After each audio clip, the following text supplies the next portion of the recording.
Des milliers de personnes ont des talents insolites qu'on aimerait tous avoir, mais ici, on va parler des enfants avec soit des capacités choquantes, soit quelque chose d'étonnant qui les différencie des autres. Comme vous l'avez compris, Tonton 1 Robert 9 va vous faire découvrir aujourd'hui 9 enfants à couper le souffle. C'est parti. Numéro 1, Andrew Shapiro.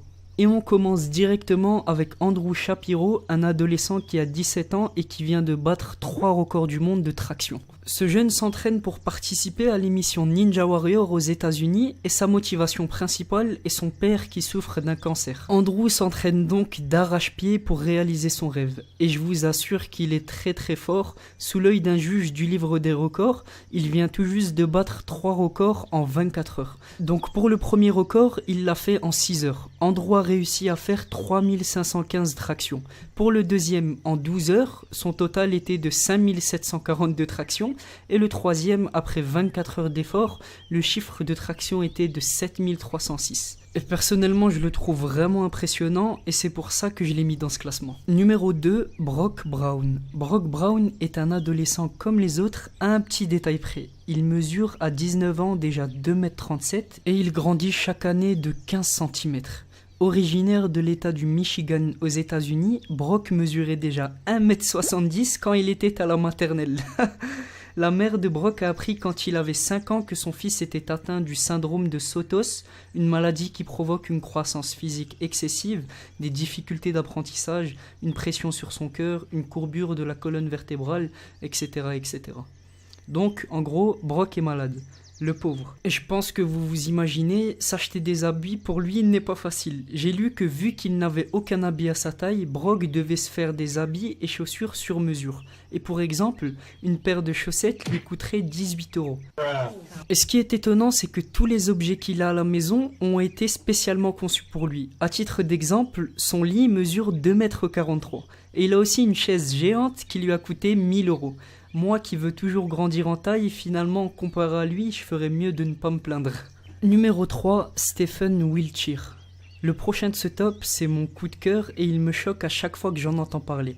Stephen Wiltshire est un Anglais né à Londres le 24 avril 1974. Il est autiste et est doté d'une mémoire eidétique, plus communément appelée le syndrome du savant. En clair, Stephen possède une mémoire photographique et est capable de dessiner des paysages dans les moindres détails après les avoir visualisés pendant quelques minutes. En gros, dès qu'il regarde une chose, il l'a en tête automatiquement. Un vrai appareil photo. Des capacités extraordinaires qui lui ont valu le surnom d'homme caméra. Sur la vidéo que vous voyez, Stephen a survolé la ville de New York en hélicoptère pendant 20 minutes. C'est plus qu'il n'en faut pour ce génie qui, une fois redescendu sur Terre, a réussi l'exploit de dessiner la ville au détail près avec chaque bâtiment uniquement grâce à sa mémoire. Et Stephen a également dessiné Rome, Hong Kong, Madrid ou encore Londres, de la même manière en dessinant seulement de tête. Si seulement j'avais la même mémoire, les cours seraient beaucoup plus faciles. Numéro 4, Raja Thapa. Raja Thapa est un adolescent de 19 ans et qui a écrasé le précédent record du nombre de crayons placés en même temps dans la bouche. L'ancien record était détenu par Dinesh Shivath qui totalisait 92 crayons en même temps dans sa bouche. Il brise donc le précédent record en enfonçant 138 crayons dans sa bouche et comme cela ne suffit pas, il poursuit sa quête d'héroïsme en enfonçant 32 bougies allumées. Pourquoi ? Bon, c'est vraiment inutile, mais si ça l'amuse, il fait ce qu'il veut. Mais la vraie question ici, c'est pourquoi il fait ça. En fait, le jeune homme a un jour compris qu'il pouvait placer des objets dans sa bouche et c'est comme ça que tout a commencé.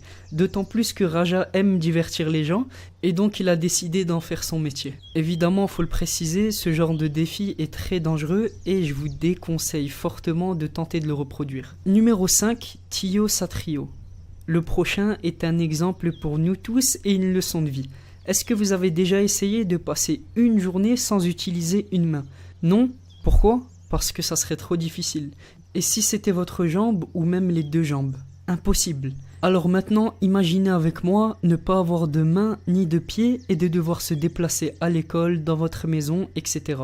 Eh bien, c'est le quotidien de Tio Satrio, un enfant de 11 ans. Il est né sans bras, ni jambes, mais arrive tout de même à garder le sourire. Et dire que nous, on fait que de se plaindre alors qu'on a la santé, lui est souriant et s'amuse. D'ailleurs, sa passion, c'est la PlayStation. Le petit est accro à sa PlayStation qu'il ne lâche jamais. Jouer à la PlayStation sans bras ni jambes, c'est vraiment quelque chose d'étonnant et il paraît même qu'il serait très fort comme vous le voyez en image. Numéro 6, Collins Bruns. Et si je vous montre ça, qu'est-ce que vous me dites? Non, quittez pas la vidéo, vous inquiétez pas, ça va pas être ennuyant. Le prochain de ce classement est Collins Bruns, un adolescent américain qui a battu le samedi 25 avril 2015 le record du monde de Rubik's Cube. Et il a réussi à le finir en seulement 5 secondes et 25 centièmes.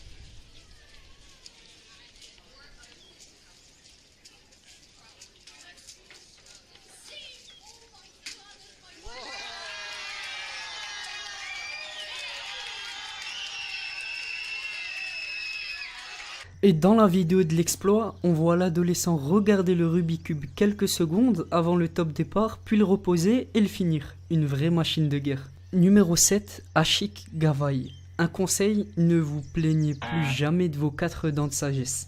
Ashik Gavai, un adolescent indien de 17 ans, s'est fait retirer un total de 232 dents. Là, je suis sûr que vous êtes en train de vous dire, mais comment c'est possible? En fait, il avait une maladie, une tumeur bénigne dans la mâchoire inférieure, et il aura fallu plus de 7 heures d'opération au chirurgien de la ville de Bombay pour toutes les lui enlever. Et avec toutes les dents enlevées, les médecins et Ashik Gavai ont sûrement dû faire un record du monde. Les 232 dents qui ont été retirées ont un peu toutes les tailles. Certaines ressemblent à des petites perles, tandis que d'autres sont beaucoup plus grosses. Et le truc étonnant, c'est que l'adolescent n'a aucune séquelle malgré qu'il a souffert plus de 18 mois. Numéro 8. Est-ce que vous connaissez le cup stacking? C'est un sport individuel et d'équipe qui consiste à empiler des gobelets le plus rapidement possible. Bon, certains diront peut-être que c'est pas un sport, mais c'est pas le débat du jour. William Orel est un jeune américain champion du monde dans cette discipline. Pour être champion du monde, il a fait dans une compétition un cycle stake en 5 secondes. Et qu'est-ce qu'un cycle stake? C'est empiler avec 12 gobelets des pyramides en faisant l'ordre 3-6-3, puis 6-6, puis 1-10-1. Bon, j'avoue que c'est un peu compliqué, mais je vais vous le montrer en image et vous allez comprendre facilement. Et l'ancien record était détenu par Josh Hensel avec un temps de 5 secondes et 29 centièmes. Donc ça s'est vraiment joué à 29 centièmes, donc presque rien du tout. Et je me demande si ce sport, entre guillemets, est présent en France. Donc si vous connaissez des clubs de cup staking, dites-moi-le en commentaire. Numéro 9, Imad. Pour le dernier de ce classement, je vous ai réservé un de mes préférés. Il a fait le buzz sur les réseaux sociaux le mois dernier et il est passé à la télé dans l'émission 7 à 8. Imad est un petit garçon de 8 ans, longtemps malade, mais aujourd'hui en voie de guérison après de longues années d'hospitalisation. L'enfant a affronté un grand nombre de maladies. Des AVC, un rein défaillant, il a subi des greffes, des inversions d'organes, etc. Imad a une mentalité d'adulte mature dans un corps d'enfant, ce qui a étonné beaucoup de gens et a redonné un autre sens à la vie à pas mal de téléspectateurs avec sa vision optimiste de la vie. Pour ceux qui l'auraient pas vu, je vous mets tout de suite la vidéo de son passage dans 7 à 8 en description. Une phrase qui m'a vraiment étonné de sa part, c'est quand le journaliste lui a demandé si autant de maladies et d'épreuves n'était pas un petit peu trop pour un garçon de son âge. Et vous savez ce qu'il lui a répondu? Il lui a répondu que dans la vie, il ne fallait jamais se plaindre et que ce n'était pas le seul qui était malade. Il disait aussi que quand il était malade, vu qu'il avait un tuyau qui prélevait son urine, il avait un rêve et son rêve était juste d'aller aux toilettes normalement comme tout le monde. Aller aux toilettes était un rêve pour lui, vous imaginez? Et nous, on baigne dans les bienfaits, on a la santé, nos bras, nos jambes fonctionnent correctement, on mange à notre faim, etc. Mais malheureusement, malgré tout ça, il n'y a pas un jour qui passe sans qu'on se plaigne de nos vies. Et vraiment, dès que vous avez un tout petit peu de temps, je vous invite à regarder la vidéo qui est en description, elle est vraiment magnifique. C'était tout pour moi, j'espère qu'aujourd'hui ce top t'a plu. Franchement, faire ce top m'a donné une grande claque. Je me suis rendu compte que finalement, la vie est courte et on n'a pas le temps de se plaindre. Il faut profiter de ses proches autant qu'on peut, avancer et se rendre compte de toutes les bonnes choses qu'on possède au quotidien. Enfin bref, n'hésite pas à t'abonner si tu as aimé la vidéo et commenter, ça me fera super plaisir. À la prochaine.